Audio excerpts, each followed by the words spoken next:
lambaikan tangannya. Haleluya. Semuanya tetap semangat. Amin. Haleluya.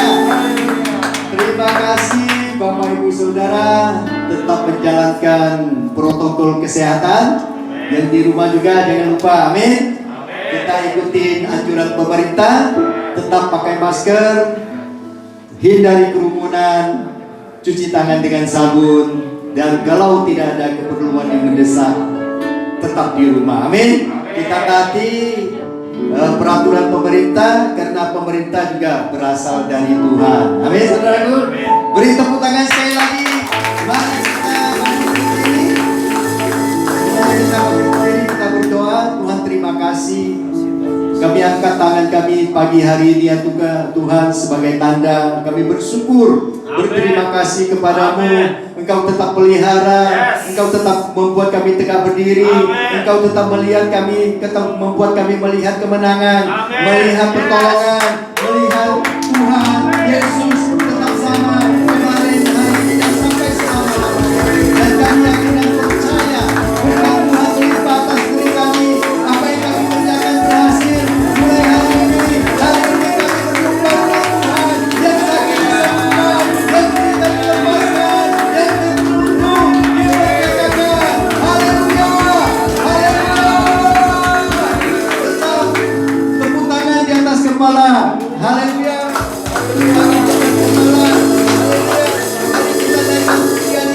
Mari kita bersuka cita. Amin. Katakan bersama saya, Allah itu baik. Belum semangat, Allah itu baik. Katakan haleluya. Amin. Tepuk tangan semuanya. Mari kita bersuka cita bersama-sama. Haleluya.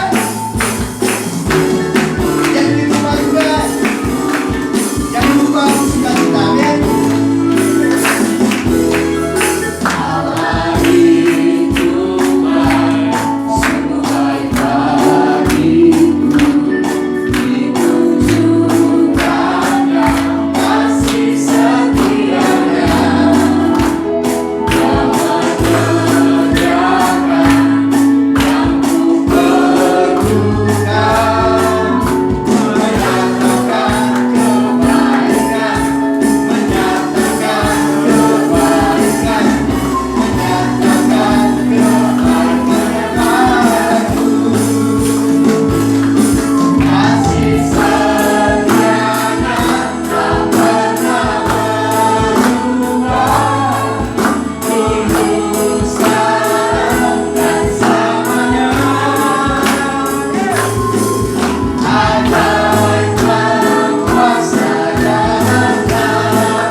menyembah Tuhan, siapkan hati saudara, sekaligus siapkan tanah hati saudara, biar tanah hati itu subur, sehingga ketika firman itu ditaburkan, dia akan tumbuh 30, 60 dan 100 kali ganda. Amin saudaraku. Mari kita masuk dalam hadirat Allah. Saya percaya hati yang menyembah adalah hati yang damai. Ada shalom di situ. Ada sukacita. Kalau kita menegakkan kepala kita, kita angkat tangan kita tinggi-tinggi, kita akan melihat kemuliaan Allah turun atas diri kita. Kepala kita diurapi.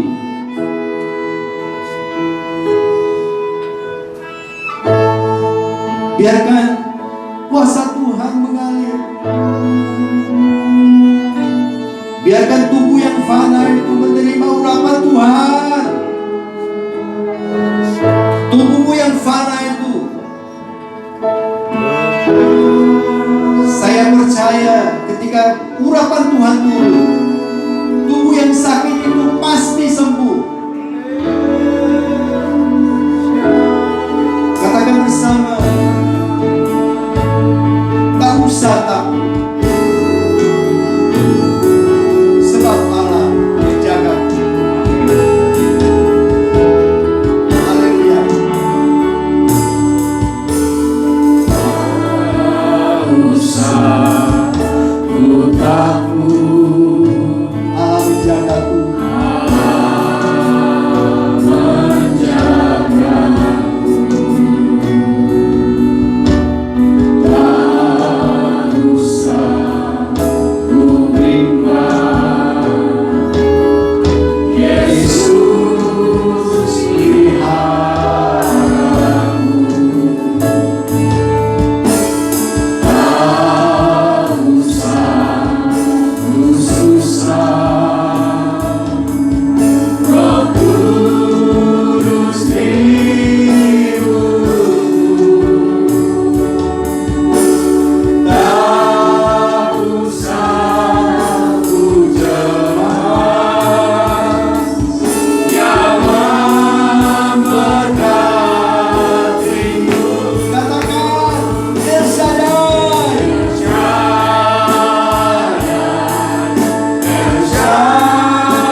berkatnya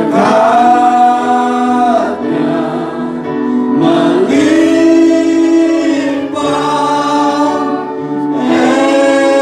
El Shaddai,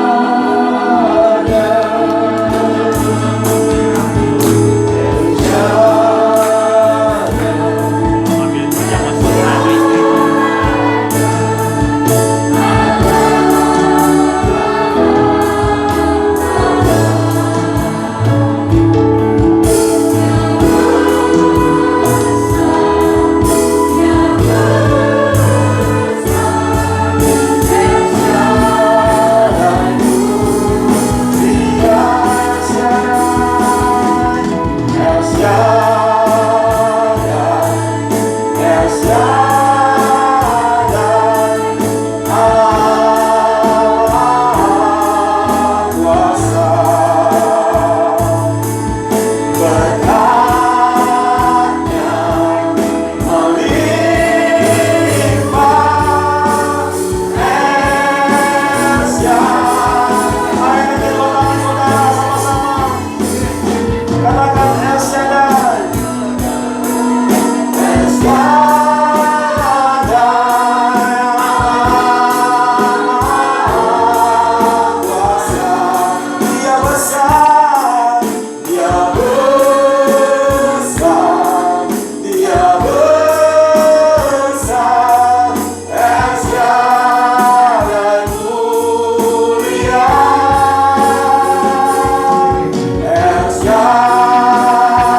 Kami yang beribadah di tempat ini maupun yang melakukannya secara online, kami percaya Engkau Allah yang menyediakan kesembuhan buat setiap yang sakit. Engkau Allah yang menyediakan penghiburan buat setiap yang susah. Engkau Allah yang menyediakan mujizat buat setiap mereka yang membutuhkan jalan keluar. Dan pagi hari ini Bapa, Engkau Allah yang menyediakan firman-Mu buat setiap kami. Kami bersyukur, kami memohon belas kasihan Allah Roh Kudus memampukan setiap kami mampu menerima berita firman Tuhan, menerima benih firman Tuhan. Dan kami bersyukur Tuhan Yesus memasuki bulan November ini Bapa, sungguh nyata penyertaan Tuhan selama 10 bulan di dalam tahun ini.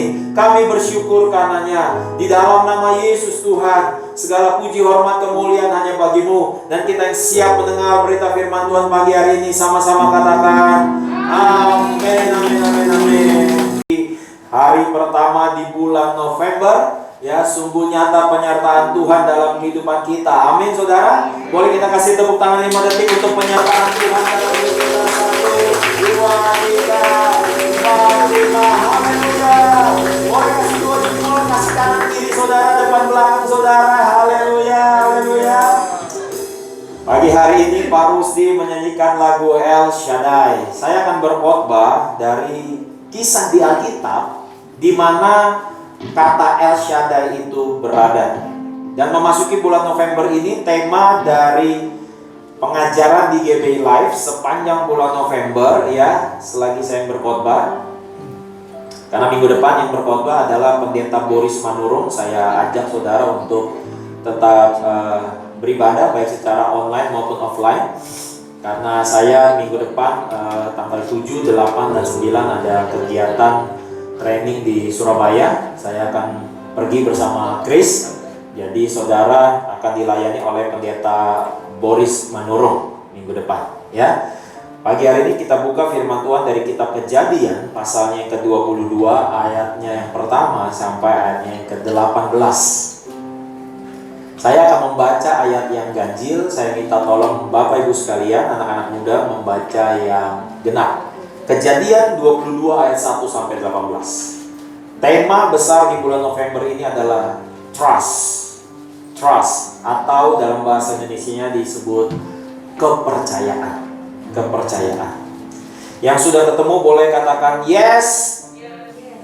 Baru dikit. Nggak apa-apa, saya tunggu saudara. Kejadian 22 ayat 1 sampai 18. Yang sudah ketemu boleh katakan yes. Haleluya. Kepercayaan Abraham diuji. Kita baca firman Tuhannya dengan antusias ya saudara. Ayat pertama saya baca. Setelah semuanya itu Allah mencoba Abraham. Ia berfirman kepadanya, Abraham. Lalu sahutnya, ya Tuhan. Saudara, Firman-Nya, adalah yang tunggal itu yang Engkau kasihi, yang Ishak, pergilah ke tanah Moria dan persembahkanlah dia di sana sebagai korban bakaran pada salah satu gunung yang akan aku katakan kepadamu. keesokan harinya pagi-pagi bangunlah Abraham. Ia memasang pelana keledainya dan memanggil 2 orang bujangnya beserta Ishak anaknya. Ia membelah juga kayu untuk korban bakaran itu, lalu berangkatlah ia dan pergi ke tempat yang dikatakan Allah kepadanya. Ketika ada ketiga Abraham menanyakan pandangannya, dikatakanlah kepadanya tempat itu dari jauh. Kata Abraham kepada kedua bujangnya itu, tinggallah kamu di sini dengan keledai ini. Aku beserta anak ini akan pergi ke sana. Kami akan sembahyang, sesudah itu kami kembali kepadamu. Lalu Abraham mengambil kayu untuk korban bakaran itu dan memikulnya ke atas daun Ishak anaknya, sedang dia menyeret di bawahnya api dan pisau. Demikianlah keduanya berjalan bersama-sama. Lalu berkatalah Ishak kepada Abraham, ayahnya, Bapa, sahut Abraham, ya anakku. Bertanyalah ia, di sini sudah ada api dan kayu, tetapi di manakah anak domba untuk korban bakaran itu? Allah yang akan menyediakan anak domba untuk korban bakaran dari anak. Demikianlah keduanya berjalan bersama-sama. Sampailah mereka ke tempat yang dikatakan Allah kepadanya. Lalu Abraham mendirikan mezbah di situ, disusunnyalah kayu, diikatnya Ishak anaknya itu, dan diletakkannya di mezbah itu di atas kayu api.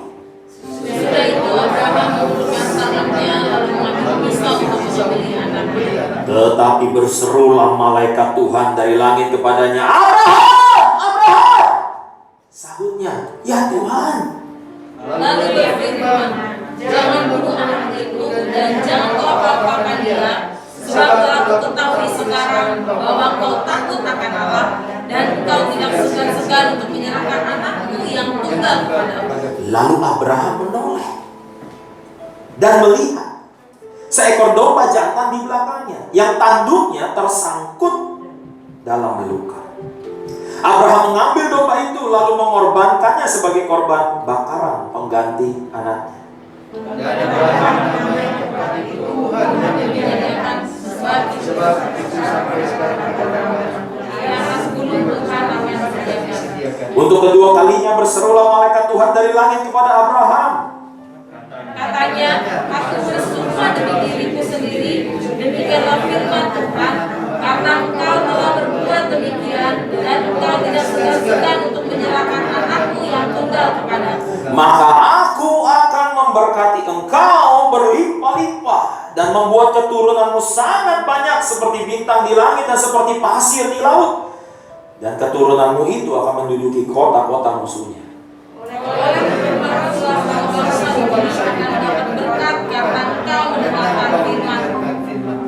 Amin. Di ayat 14 dikatakan, dan Abraham menemai tempat itu Tuhan menyediakan. Di dalam bahasa Ibraninya El Shaddai. Sebagai pernyataan pembuka, saya ingin mengatakan kepada saudara bahwa berkat dari Tuhan bukanlah tujuan kita percaya kepada Tuhan, melainkan hasil atau akibat dari kita menjaga kepercayaan yang Tuhan berikan kepada kita. Pada kisah Abraham yang baru saja saudara baca, ini kisah yang sangat terkenal di mana Tuhan minta anaknya yang tunggal yang dia sudah nanti-nantikan selama kurang lebih 25 tahun gak punya anak. Pada saat udah dapat anak, dia mengasihi anaknya, dia merawat anaknya, dia membesarkan anaknya yang bernama Ishak.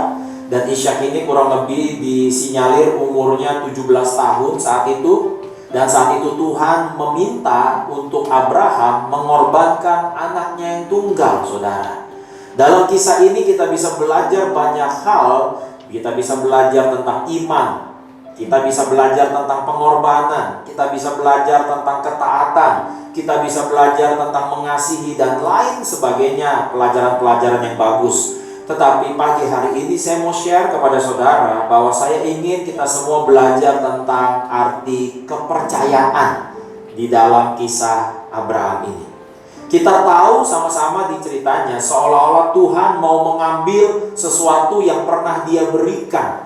Seringkali kita kalau ada orang meninggal, kita pakai ayat di mana Ayub berkata kepada istrinya waktu dia mengalami penderitaan, yaitu kalimat yang terkenal, Tuhan yang memberi, Tuhan yang mengambil. Tetapi di dalam konteks kisah Abraham ini seolah-olah Tuhan mau mengambil apa yang sudah dia berikan. Tetapi kita tahu sama-sama bahwa ternyata itu hanyalah sebuah ujian. Ujian apa? Ujian kepercayaan. Nah, saya mau katakan sama saudara, di dunia ini tentu banyak orang, saudara dan saya akan sepakat bahwa semahal-mahalnya sebuah properti atau semahal-mahalnya sebuah mobil yang mewah, saudara, saya yakin kita semua sepakat tetap yang paling mahal adalah harga sebuah kepercayaan. Kalau saudara setuju, lambaikan tangan saudara. Amin, saudara. Amin. Kalau rumah saudara rusak, kita bisa renovasi. Waktunya pun relatif singkat, kecuali rumah saudara besar mungkin 1 tahun saudara perlu renovasi. Atau kalau mobil saudara rusak, perlu di repair juga nggak perlu waktu yang lama dengan kondisi semua spare partnya tersedia. Tetapi saudara, kalau kepercayaan rusak, nah ini saudara, mungkin saudara akan sulit mencari kontraktornya. Saudara akan sulit mencari spare partnya. Ketika sebuah kepercayaan dirusak, maka potensi untuk pulih pun terbilang kecil, membutuhkan campur tangan Tuhan di dalamnya. Apa saja contoh-contoh kepercayaan yang dirusak? Itu bisa dalam bentuk janji yang tidak ditepati, bisa dalam bentuk ikatan suci pernikahan yang dihianati, harapan yang tidak terwujud, air susu dibalas dengan air tuba, hutang yang tidak dibayar, komitmen yang diingkari. Hal-hal yang demikian itu sangat erat kaitannya dengan namanya kepercayaan. Tuhan sudah memberkati Abraham. Kalau saudara lihat di kitab Kejadian 18, 19, 20, saudara akan melihat kisah Abraham, di mana Tuhan membawa Abraham keluar dari Ur Kasdim. Dituntun oleh Tuhan. Alkitab mencatat bahwa Abraham makin lama makin kaya, diberkati luar biasa. Diberikan janji bahwa Abraham akan menjadi bapa segala bangsa. Diberikan janji bahwa Abraham akan punya anak. Tuhan menyuruh dia melihat bintang di langit, pasir di laut. Demikianlah banyaknya nanti keturunannya. Melalui semua proses hidup itu, Tuhan memberikan ujian-ujian kepercayaan kepada Abraham. Sampai puncaknya adalah di Kejadian 22 yang baru saja saudara dan saya baca, bahwa Tuhan ingin mengetes apakah selama ini Abraham bisa menjaga kepercayaan yang Tuhan berikan. Sebab itu di Kejadian 22 ayat 12 tadi saudara sudah baca, Tuhan berkata, sebab telah ku ketahui sekarang bahwa engkau takut akan Allah dan engkau tidak segan-segan untuk menyerahkan anakmu yang tunggal kepadamu. Tuhan dengan jelas berkata bahwa ia baru melihat, baru terbukti betapa Abraham dapat menjaga kepercayaan yang Tuhan berikan. Abraham mengetahui dan menyadari bahwa Ishak anaknya itu adalah pemberian Tuhan. Ishak adalah miliknya Tuhan. Jadi ketika Abraham diminta untuk menyerahkan Ishak, itu sebetulnya Abraham menyadari bahwa ini adalah milik Tuhan, bukan milik saya. Saya hanya dititipkan, saya hanya dipercayakan oleh Tuhan untuk merawatnya. Sehingga ketika Tuhan memintanya, Abraham menyadari bahwa Allah lah sang pemilik anaknya yang bernama Ishak, sehingga dia tidak segan-segan untuk memberikannya. Tapi ini semua melalui proses, saudara. Kepercayaan itu butuh proses. Sebagai manusia, saudara dan saya tentu ingin dong dalam hidup ini Tuhan menyediakan yang kita butuhkan. Kehidupan yang kita idamkan, kenyamanan yang kita dambakan, cinta, harta, tahta yang kita harapkan, keuntungan yang kita inginkan dalam bisnis, promosi yang sudah kita doakan selama ini di dalam karir, kebahagiaan yang kita cari, dan lain sebagainya. Tetapi pertanyaannya adalah, sudahkah saudara dan saya menjaga kepercayaan yang Tuhan berikan? Tuhan memberikan kepercayaan dengan menitipkan anak yang ada pada saudara hari ini. Tuhan menitipkan kepercayaan yaitu dalam bentuk pekerjaan yang sekarang saudara sedang kerjakan. Posisi saudara hari ini. Buat saudara yang berbisnis, Tuhan memberikan kepercayaan, memberikan klien-klien atau customer kepada saudara. Tuhan menitipkan kepercayaan pimpinan yang ada pada saudara hari ini, gembala yang ada pada saudara hari ini, uang yang saudara miliki, aset yang saudara punya. Pertanyaannya adalah bagaimana saudara dan saya bisa menjaga kepercayaan yang Tuhan sudah berikan. Kita semua inginnya El Shaddai, kita semua inginnya mujizat, kita semua inginnya Tuhan menyediakan. Tapi ternyata untuk saudara bisa sampai di tahap Tuhan menyediakan, saudara dan saya terlebih dahulu harus bisa menjaga kepercayaan yang Tuhan berikan. Amin. Kalau saudara pinjam uang ke bank atau kepada lembaga keuangan dalam jangka waktu tertentu, ya saudara bisa ngangsur gitu ya. Apa yang terjadi ketika saudara macet bayar angsurannya? Saudara gagal bayar, saudara ditagih. Akhirnya apa yang terjadi kalau saudara gagal bayar? Saudara akan masuk di dalam status BI checking atau masuk dalam yang namanya blacklist, daftar hitam gitu ya. Waktu saudara masuk dalam blacklist atau BI checking dalam sebuah lembaga keuangan, maka dalam kurun waktu tertentu saudara nggak akan pernah bisa mengajukan pinjaman kembali sampai semuanya pulih. Artinya apa saudara dalam hal ini? Artinya lembaga keuangan memberikan kepercayaan kepada saudara, lalu diberikan jangka waktu tertentu. Apakah saudara bisa menjaga kepercayaan yang diberikan? Tapi kalau saudara nggak bisa menjaga, saudara gagal bayar, itu artinya saudara gagal menjaga kepercayaan. Kepada beberapa kawan saya suka bilang, ada waktunya minta maaf nggak ada gunanya, nggak ada gunanya. Saudara mau nangis, saudara mau teriak-teriak, saudara mau sujud-sujud, ada waktunya minta maaf nggak ada gunanya. Sebelum itu terjadi, jagalah kepercayaan. Amin saudara. Jagalah kepercayaan. Saudara pesawat jam 2 siang terbang dari Bandara Soekarno-Hatta. Apa jadinya kalau saudara tiba di bandara jam 2 lewat 1 menit? Maka pesawat akan terbang. Apakah dengan saudara minta maaf, sujud dan menangis, lalu pesawat kembali lagi putar balik? Gak mungkin saudara. There's a time, ada waktunya minta maaf gak ada gunanya, karena segala sesuatu sudah lewat. Orang bilang nasi sudah jadi bubur, ya kan buburnya bisa kasih bawang goreng, bisa dikasih ayam pak. Iya mungkin itu versi lu, bukan versi orang yang kasih kepercayaan buat kamu. Saya mau katakan sama saudara hari ini bahwa harga sebuah kepercayaan adalah harga mutlak yang saudara dan saya harus miliki, supaya saudara dan saya masuk ke dalam satu dimensi di mana Tuhan menyediakan buat saudara. Apa yang saudara punya yang dipercayakan oleh Tuhan dalam kehidupan ini saudara? Yang pertama adalah Tuhan kasih waktu 24 jam buat saudara. Semua kita, kaya, miskin, tua, muda, kita semua diberikan waktu 24 jam. Nggak pandang bulu, nggak pandang wajah. Kalau hanya yang tampan yang punya 24 jam, lalu yang kurang tampan 12 jam, mungkin hanya saya di tempat ini yang punya 24 jam. Mohon maaf. Itu kepercayaan yang Tuhan berikan buat saya, saudara. Mungkin saudara belum dipercaya, bercanda. Saudara, kita semua punya 24 jam. Satu ketika saya baca sebuah artikel, ini orang menarik. Ini orang ngitung, saudara. Ngitung jika manusia meninggal di usia 80 tahun. Pakai Alkitab kan 70-80 ya. Dia hitung loh. Dari kecil dia tidur berapa jam? Rata-rata anak balita kan tidur 9-10 jam per hari, ya. Sampai umur 10 pun kita bisa tidur 9-10 jam per hari.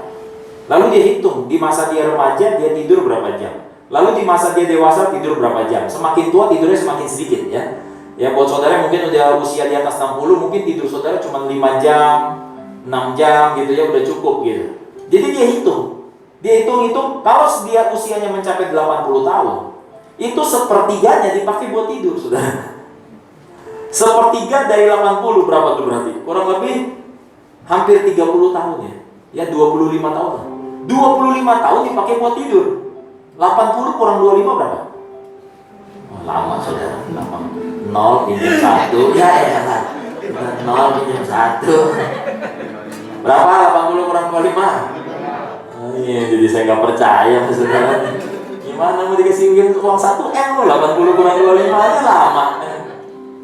80 kurang 25, 55. Berarti 55 sisanya ngapain? Dihitung lagi sama dia. Makan, minum, nongkrong. Cuma dihitungin. Dia pikir-pikir termasuk bekerja ya. Sepertiga juga. Berarti 25 tambah 25 deh. 50 tahun. Berarti tinggal sisa 30. 30 ini pakai buat apa? Saudara dan saya diberi kepercayaan sama Tuhan 24 jam tiap hari. Tiap hari 24 jam. Pertanyaannya, apa yang saudara lakukan? Bagaimana saudara mengelola 24 jam itu? Kepercayaan yang Tuhan berikan. Kemarin saya baca satu buku juga, bagus. Nggak mungkin Tuhan mengizinkan mata kita terbuka di pagi hari, terbangun dari tidur, kalau tidak ada maksud untuk melakukan yang dahsyat dalam hidup kita. Saya pikir-pikir dia juga ya. Karena kalau enggak, saudara mungkin gak usah bangun lagi selama-lamanya. Tapi kalau Tuhan izinkan mata saudara terbuka di pagi hari, saudara terbangun dari tidur, maka Tuhan mengizinkan saudara dan saya melakukan yang dahsyat di dalam hidup saudara. Bukan kehidupan yang biasa-biasa saja. Tuhan memberikan kepada saudara dan saya mulut untuk bicara. Itu kepercayaan. Bagaimana saudara menjaga mulut saudara?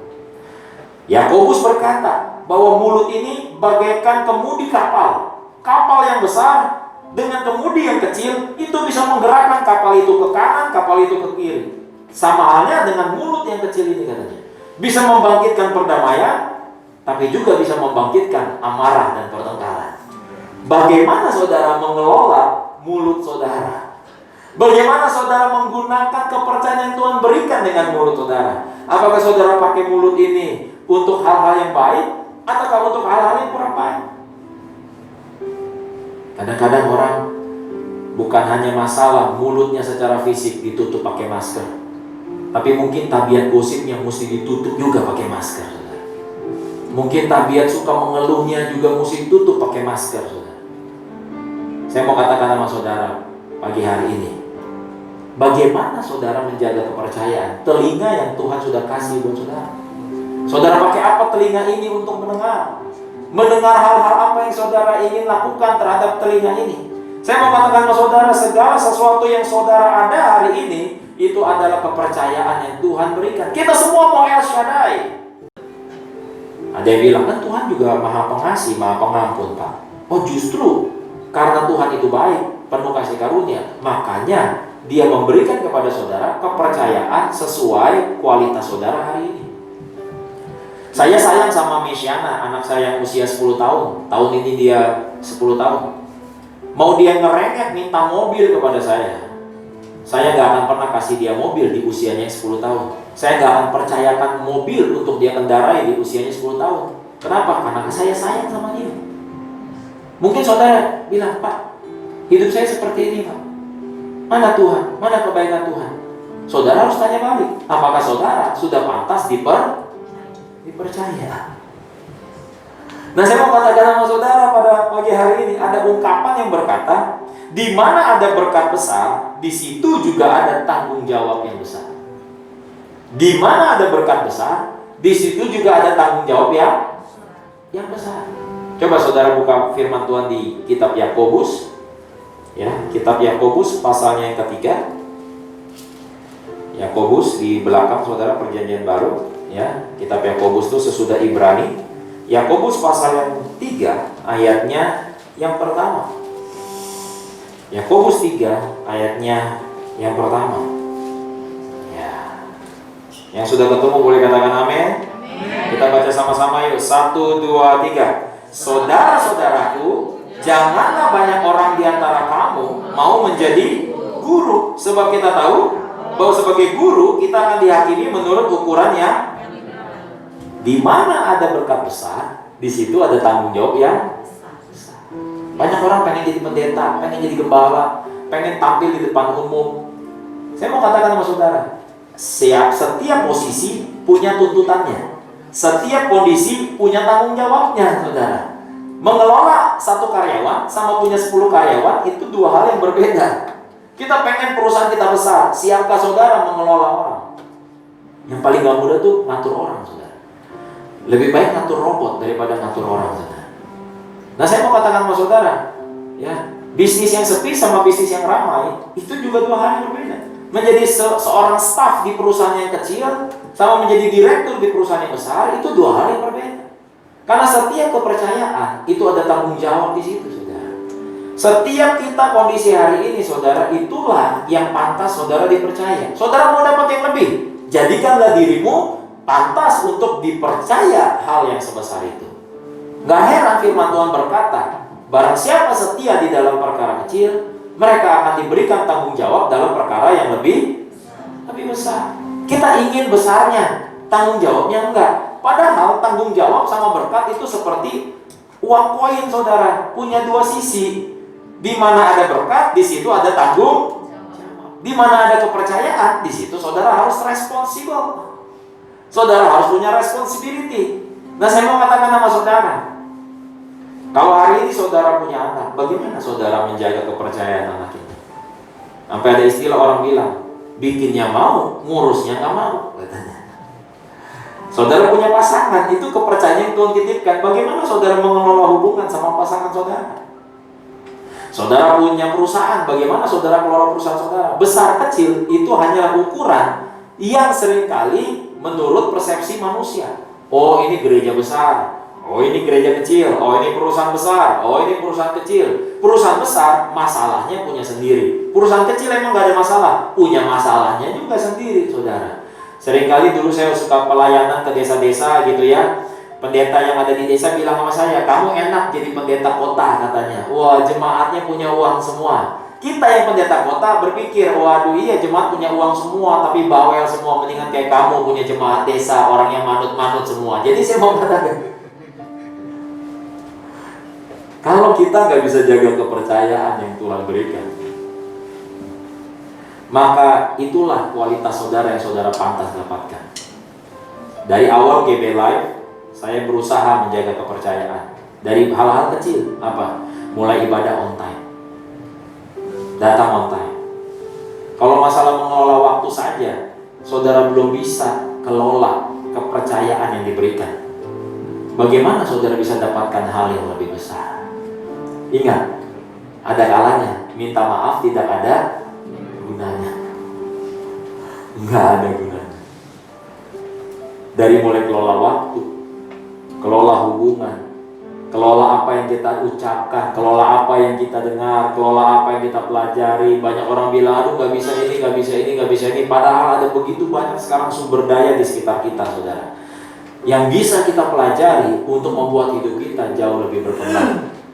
Seringkali problemnya adalah karena kita tidak bisa dipercaya, atau kita belum bisa diberikan kepercayaan. Kita pengennya, aduh saya pengen deh dapatin itu, saya pengen deh nikmati itu.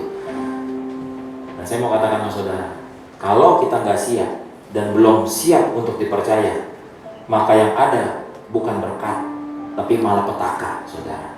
Kita nggak perlu pusing dengan mengeluh. Kita nggak perlu pusing dengan apa yang kita belum punya.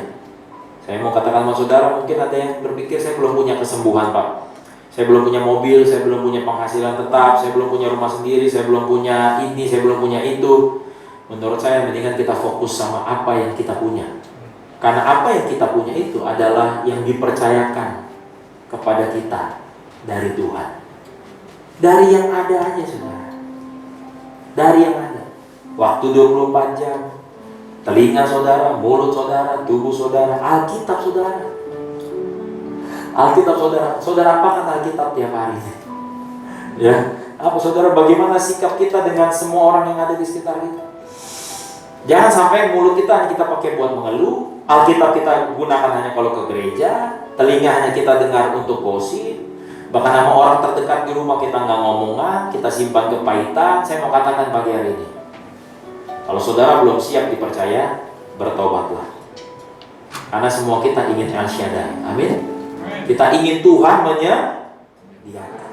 Jika itu kerinduan saudara, marilah kita jadi pribadi yang bisa dipercaya. Saudara dan saya itu seperti Ishak.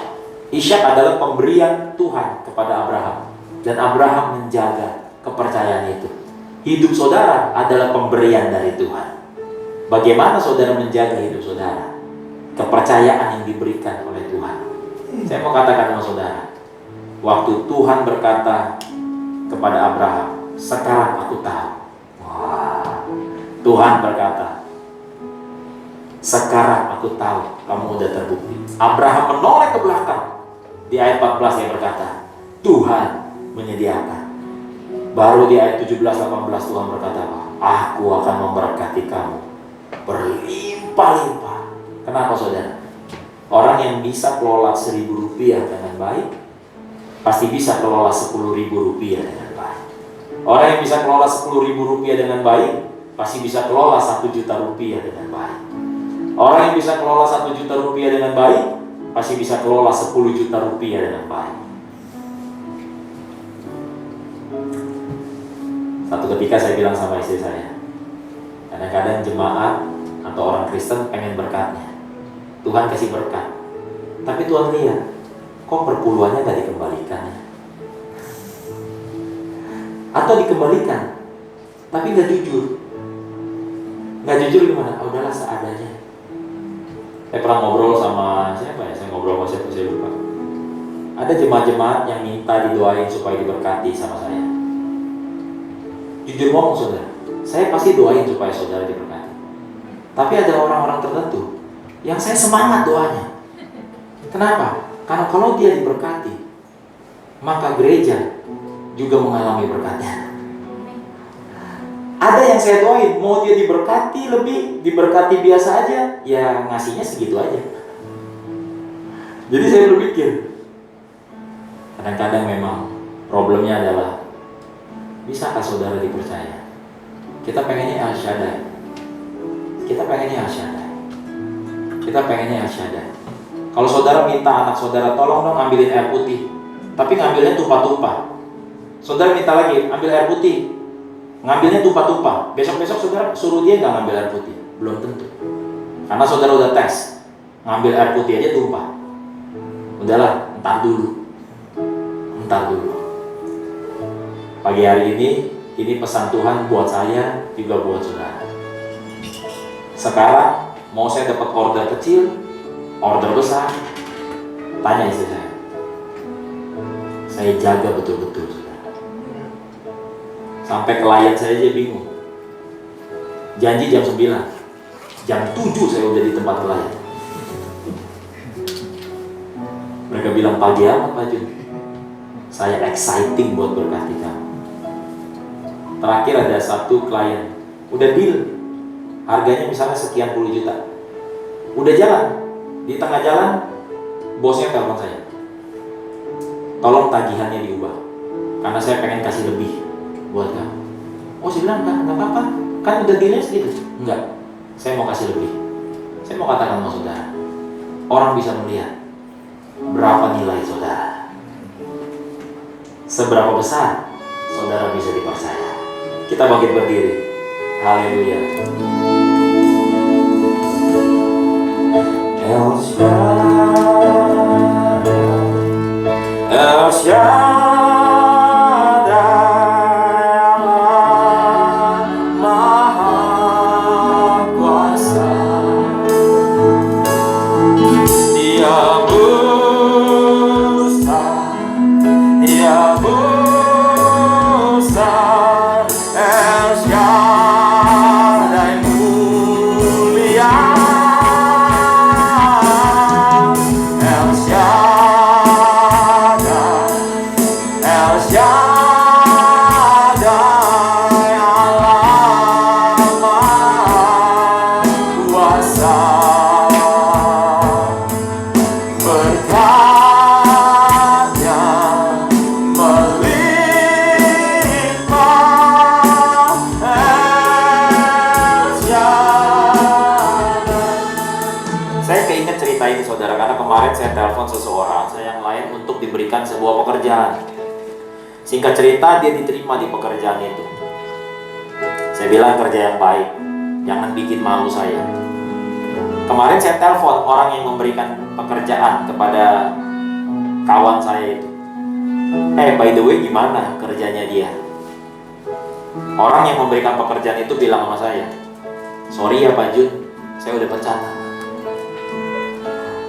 Saya bilang, kenapa dipecat? Ya, di sini kan ada syarat-syarat yang harus dipenuhi. Saya udah kasih dia kepercayaan. Saya kasih dia tugas ini, tugas ini, tugas ini. Tapi sayang, berantakan semua. Saya mau katakan sama saudara, bukan berkat gak ada, tapi problemnya, waktu berkat itu ada, apakah saudara bisa dipercaya? Semoga firman Tuhan ini jadi pengingat buat kita semua. Amin saudara. Jadilah orang yang bisa dipercaya. Bisa dipercaya. Mari kita angkat roti di tangan-tangan kita. Katakan bersama saya dalam nama Yesus, inilah roti yang turun dari surga, inilah tubuh Kristus. Dalam nama Yesus, makanlah.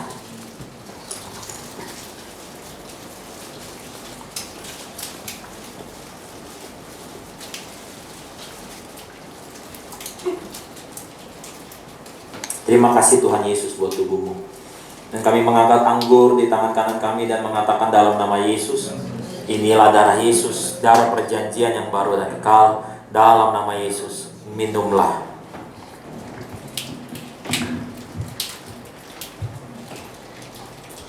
El Shaddai, El Shaddai, Allah Maha Kuasa.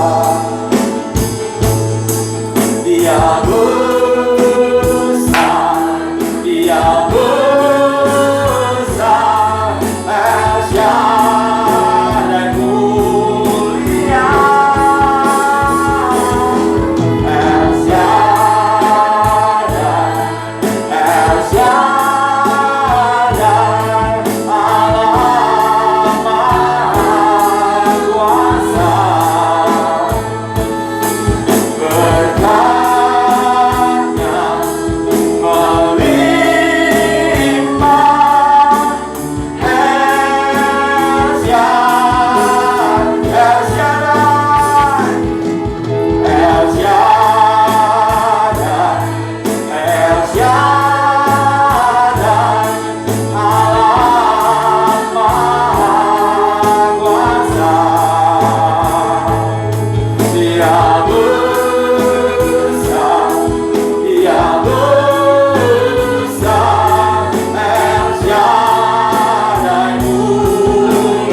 percaya kami akan mengalami satu pengalaman kerohanian di dalam kehidupan kami, di mana dalam setiap hidup kami Tuhan menyediakan buat kami.